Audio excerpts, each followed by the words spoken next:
Well, when I was doing this work in Augusta, uh, as I said, my husband was stationed there, and that's how I happened to be there. But I was given as much freedom as you can be given on a newspaper. I mean, making up your own assignments, for instance. I'm very much aware of that because my daughter works for the newspaper here. Um, but I talked to people about things. I was very curious, and then I'd find out very often that the things that they tell me were not things that could be published in a family newspaper.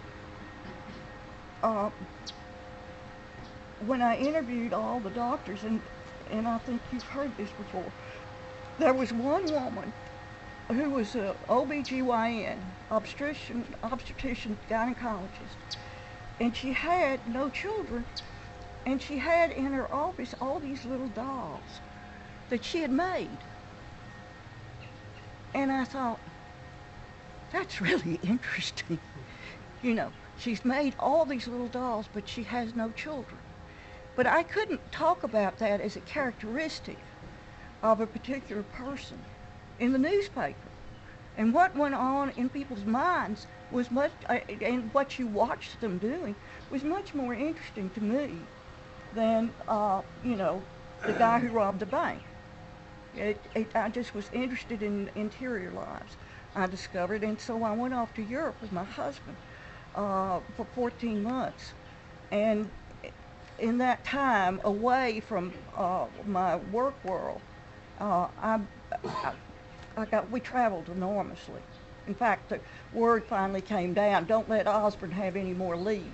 But because we went everywhere that we could get ourselves. We were on our way on a trip to Denmark and Sweden, and we were stopped and told, no, you can't go there. You can't go up to Scandinavia because you have been enough places. Now you have to stay here and do your army business. So I'm sorry guys, I didn't get there. Anyway, I've been there since.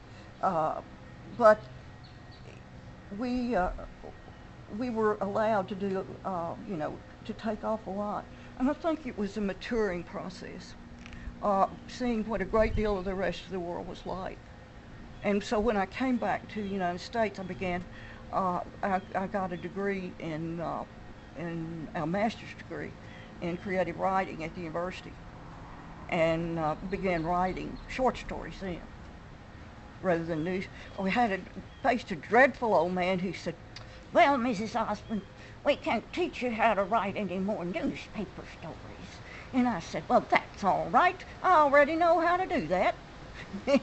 So, but I worked under mainly one man who would read what I wrote.